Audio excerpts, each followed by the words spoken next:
안녕하세요. 차이언 박사의 심리TV 차이언입니다. 오늘도 썸에서 연애까지 우리가 어떻게 또 그 여정을 가야 되는가, 이번에는 반드시 알아야 할 5가지 사랑 표현 방법에 대해서 알아보도록 하겠습니다. 우리가 연애를 하거나 사랑을 할 때 자신이 받고 싶은 사랑의 표현 방식으로 상대방한테 표현한다는 걸 아시나요? 그러다 보니까 내가 표현하는 사랑의 방식과 상대방이 표현하는 표현의 방식이 다를 수도 있습니다.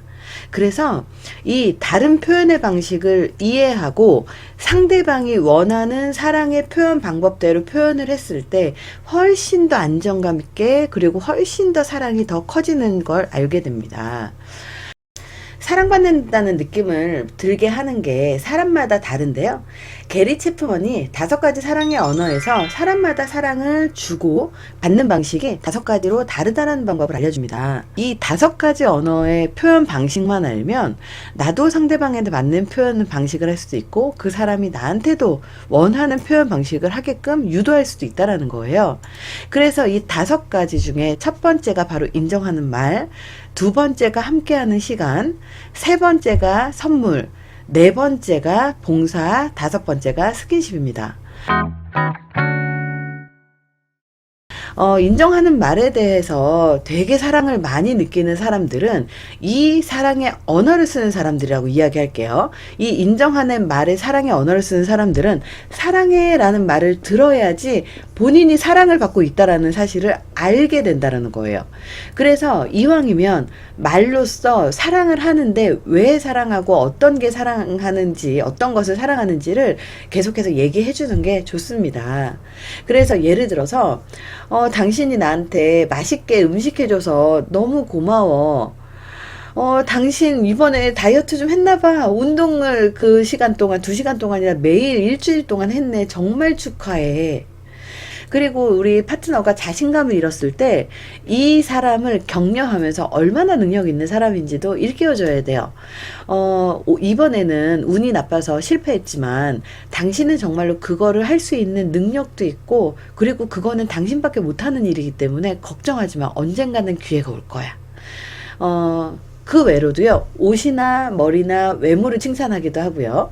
그리고 그 파트너가 연애하는 상대방이 여행을 갈 때 가방 속에 사랑의 메시지를 담은 카드를 숨겨두거나 별 용건 없이도 메시지를 보내면서 자기야, 나 지금 자기 생각하고 있었는데 자기도 내 생각하고 있었지? 라든지 이렇게 메시지를 자주 보내주면 상대방은 그 인정하는 말의 언어를 사랑의 언어로 갖고 있는 상대방이라면 이렇게 틈틈이 말로써만 얘기를 해줘도 충분히 나의 사랑을 전달할 수 있는 효과가 있습니다. 2번째 방법은요, 함께하는 시간이 사랑이라고 믿는 사람이 있어요.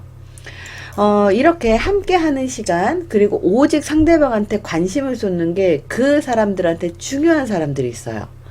같이 있어도 TV를 보거나 뭐 잡일을 하거나 휴대폰을 보거나 같이 있는 그 시간의 양이 중요한 게 아니고요.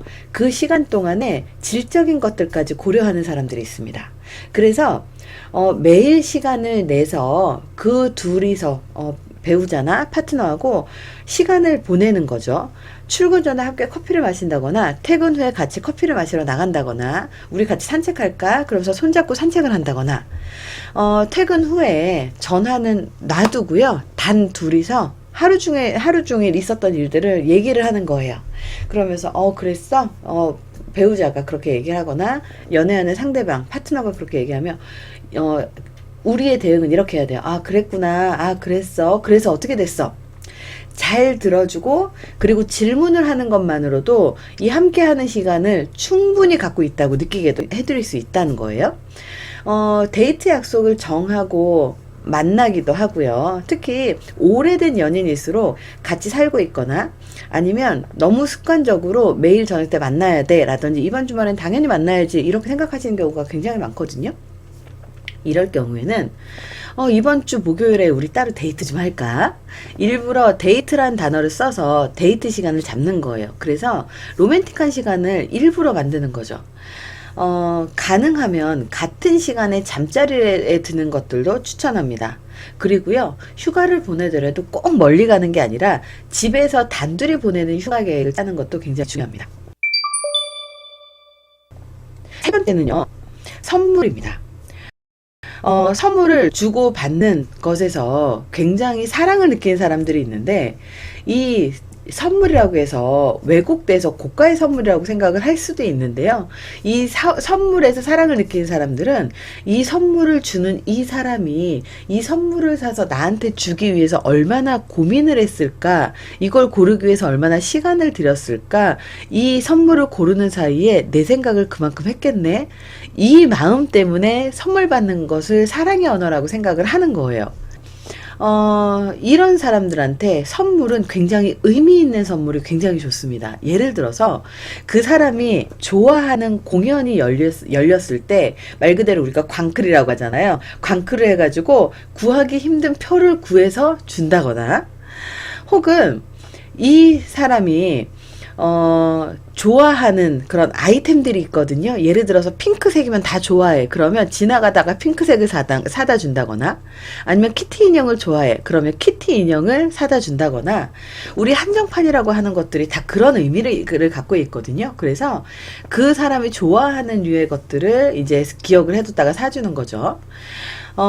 그리고요, 여행을 다녀올 때 상대를 떠올리게 했던 아주 작은 기념품을 사오는 것도 되게 좋아요. 내가 이번에 출장을 갔는데 이걸 보니까 당신 생각이 나서 안 사올 수가 없어. 얼마나 귀여워. 당신이랑 닮았더라고.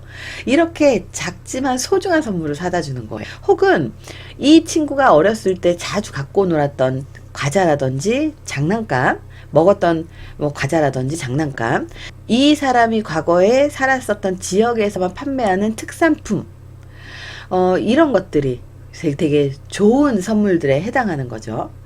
그래서 그 사람이 평상시에 이거 갖고 싶었어, 그런 게 있었다면 이런 것들을 기록해 뒀다가 생일이나 기념품, 그리고 가끔 아주 뜬금없이 이렇게 탁 던지는 그런 선물들, 이런 거에서 사랑을 느낀다고 합니다.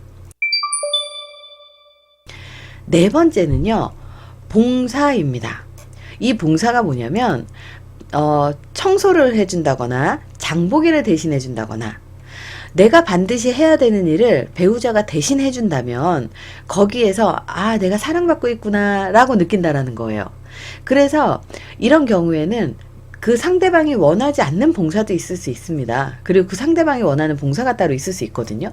예를 들어서 하루 종일 아이를 보느라 되게 지쳐 있어요. 그러면 이 아이를 봐줄 테니까 당신 잠깐 눈 좀 붙여 라든지, 아니면 아내가 제일 싫어하는 게 쓰레기 봉투를 버리는, 특히 음식물 쓰레기 봉투 버리는 걸 싫어하거든요. 그러면 음식물 쓰레기는 내가 버릴게, 당신은 그거 신경 쓰지 마. 반드시 이런 식으로 내가 이 가정 내에서 봉사하고 있다라는 걸 얘기해 주는 거고요. 그리고 다른 방식도 있습니다. 여자는 남자가 차를 굉장히 아끼는 분들이라면 그 세차해주는 용품들을 사준다거나, 그걸 갖고 함께 세차를 해준다거나, 아니면 남자가 굉장히 바빠서 세탁물을 가지러 갈 수 있는 시간이 없다면 세탁물을 대신 가져와 준다던가, 차에 기름을 가득 채워주기도 하고, 빨래를 해주기도 하고, 도시락을 싸주기도 하고, 그리고 선물을 대신 골라주기도 하고, 그래서 상대방이 어려워하는 일들을 대신 처리해주는 것도 이 봉사 안에 들어갑니다. 그래서 사랑의 5가지 언어 중에서 4번째가 봉사죠. 5번째가 있습니다. 5번째는 스킨십입니다.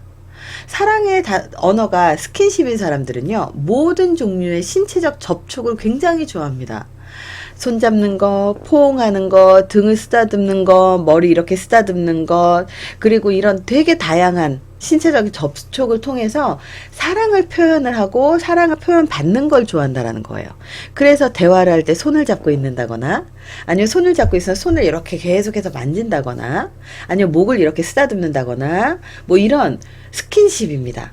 그래서 함께 TV를 보더라도 손을 잡고 TV를 본다거나, 아니면 껴안고 TV를 본다거나, 그리고 만날 때 헤어질 때 뽀뽀하는 것, 그리고 하루 종일 피곤했다고 어깨 주물러 주거나 이렇게 머리 같은 거 이렇게 마사지 할 수 있잖아요. 이런 것들 등 마사지 해주거나 손잡고 산책하거나 영화를 보러 갈 때 살짝 안거나 뽀뽀를 하거나 이런 다양한 방식으로 우리가 그 스킨십의 사랑의 언어를 표현할 수가 있습니다. 오늘은 우리가 사랑을 하고 있다면 반드시 알아야 할 5가지 사랑 표현 방법인데요.